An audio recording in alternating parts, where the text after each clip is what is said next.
Hello friends, welcome to my YouTube channel. आज friends आपण सहित बहुत इंपोर्टेंट टिप्स गुड़िक सेयार करी जहाँकि आपमती टिप्स जानते आउ जाना कहे काश आगुरी एमती टिप्स जानी था जहाँकि आपण नीतिदिन कम बहुत फायदा मिले बहुत हेल्प कर। चलतु डे नक फास्ट टिप्स सेयार कर फास्ट टिप्स टी हूँ पियाज चोपा को लेकिन आपण मैंने नीतिदिन घरे पियाजर तो यूज करुवे आ पियाज यूज कला बेले आपण जो पियाजर चोपाटा बाहरी थाए आपण मैंने फोपाड़ी देउथिबे एटा गोटे वेस्ट जिनिस भाविकी फोपाड़ी देउथिबे हेले आउ एई पियाजर चोपा को आपण मैंने केबे भी फोपाड़िबे नाही। ए टिप्स देखिला परे देखंतु मु जेमती पियाजर एई सुखिला कोटिंग चोपाटा को छड़ौची आपण मैंने सेई कोटिंग चोपाटा को स्टोर करके रखिदेबे या न फोपाड़ी देखो बहुत सारा मोर पियाजर चोपा स्टोर हो गला।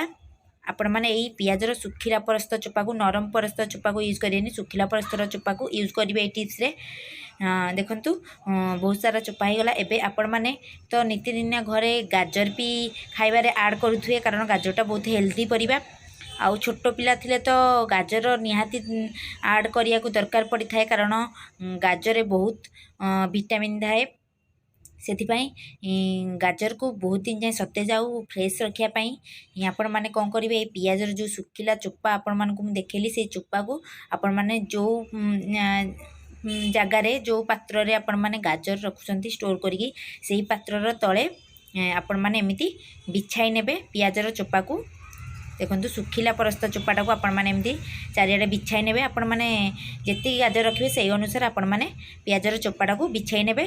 बिछाई सारा पर आपण मैंने गाजर को एमती रखिने या द्वारा बहुत दिन जाए फ्रेश आउ सतेज रहिबो आउ खराब हेबो नाही पियाज गाजर पचिबो नाही कि खराब हेबो नाही।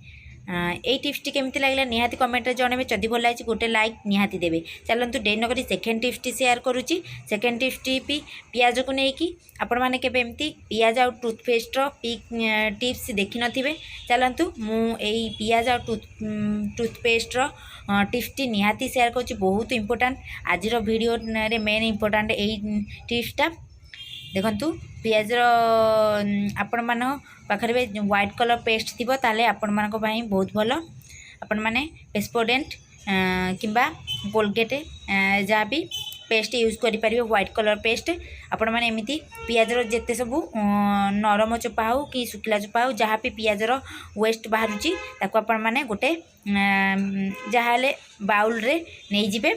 देखंतु मु सेतरे किछि पानी दे दउची एबे पानी दे सारा पर नॉर्मल वाटर देबे किमा गरम पानी दे परिबे। मु नॉर्मल पानी दे देइचे एबे से दे दउची किछि पेस्ट आपण माने व्हाइट कलर पेस्ट देबे कारण व्हाइट कलर पेस्टा बेसी काम देई थाए भल वर्क करथाए से व्हाइट कलर पेस्टा देबे। व्हाइट कलर पेस्ट देखो मुझे किसी दे देइछि आपण माने चामच रे कि जहाँ जो थे भल भाव टिके नाकू मिक्स करने पेस्टा पानी रे भल भाव मिक्स करिया को छाड़देबे भल भाव गोलई नेबे। गोलई सारा पर आपण माने ताकू आपण मानकर फ्रिज रे स्टोर करने 3 ରୁ 4 घंटा आपण माने स्टोर कर नेबे। देखंतु ए भल भाव मिक्स करदेली आताको फ्रिज रे आपण माने 3 ରୁ 4 घंटा स्टोर करके रखिनेबे। स्टोर करिया द्वारा आपण मानक फ्रिज रे भी बहुत काम रे आसीबो। आपण मानक जो फ्रिज रे परिवा पत्र कि जहाँ रखुछन जो बैड स्मेल आसुची एई पानी को आपण माने जो फ्रिज रे स्टोर करके रखला परे फ्रिज रू बैड स्मेल सबू गायब हो जियो माने आउ बैड स्मेल आउ दबनी फ्रिज रे स्मेल बैड स्मेल सब दूर हो जिवो। 3 ରୁ 4 घंटा पर फ्रिज रू आपण माने बाहर करने आउ बाहर कला पर देखंतु तार कलर एमती रेड रही जाइए तार कलर चेंज जाइए कारण पियाज चोपा को पानी पकला पर ता कलर एमती रेड हो जाए। आपण माने ए पानी को आपण मानकर जो बेसिन आपण माने हाथ धोई होउछंदी किंबा रोसे घर बेसिन रे आपण माने याकू देई परिबे कारण यही पानीटा देवा द्वारा आपण मानकर जो जेते सबू जर्म्स थिबो बेसिन रे कि बैड स्मेल आसुथबो आउ बैड स्मेल आसबो नाही आउ जर्म्स भी आउ रहिबे नाही बेसिन पूरा क्लीन हो जिवो। आपण माने एमिति सबू बेसिन यूज करेंगे कि बाथरूम रे भी यूज करेंगे पानी को।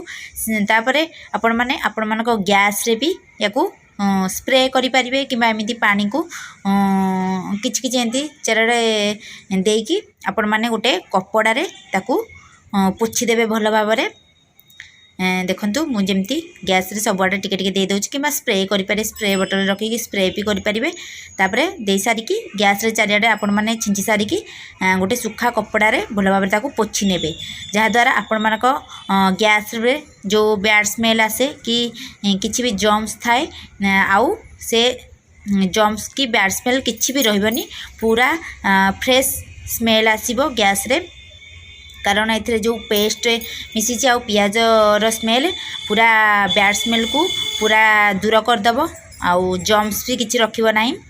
आ कोलगेट देचे जेहेतु गैस भी आहुरी क्लीन हो फ्रेश हो पूरा क्लीन हो। आपण मैंने निहाती यही टिप्सटी यूज करंतु आपण मानकर बहुत फायदा आसीबो। कारण आम नित्यदिनिया गैस रो यूज होची आउ रोसे करिया द्वारा बैड स्मेल आसुची। तापरे चलंतु एई पानी को आपण माने आपण मानक जो टीवी तो आपण मानक घरे निहाती थिबो आउ एई पानी को आपण माने जो कॉटन तुला किबा कपड़ा कॉटन कपड़ा रे आपण माने भिजाई देकी आपण मानकर टीवी रो स्क्रीन को हल्का रे पोछि नेबे। ता द्वारा टीवी रो स्क्रीन भी पूरा क्लीन हो जिवो। आउ तापरे आपण माने एई पानी को एमती कॉटन कपड़ा किबा तुला रे आपण माने आपण मानक मिरर को भी क्लीन करि परिबे। आपण मानक मिरर बहुत दिन जाय रहिले से धूली की असना देखा जाए। आपण माने एमती एई पानी को भी मिरर क्लीन करिया को भी यूज करि परिबे। आपण मानक मिरर भी पूरा चकाचक क्लीन हो जिवो।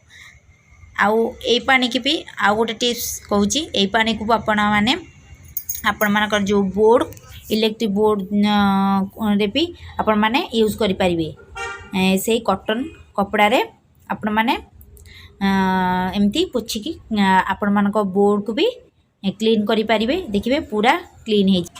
आशा कर आज टिप्स गुड़िक आपण मानकु बहुत हेल्प करियो आ बहुत फायदा मिलिबो। आ जदि आज टिप्स गुड़िक आपण मानकु पसंद आछि यूजफुल लागिछि ताहले गोटे लाइक निहाती करिवे कमेंट रे निहाती जणेबे। आ जदि मो चैनल नुआ आछन्ते प्लीज मो चैनल को सब्सक्राइब कर देबे एमती नुआ वीडियो देखिया पई कनेक्टेड रहिबे।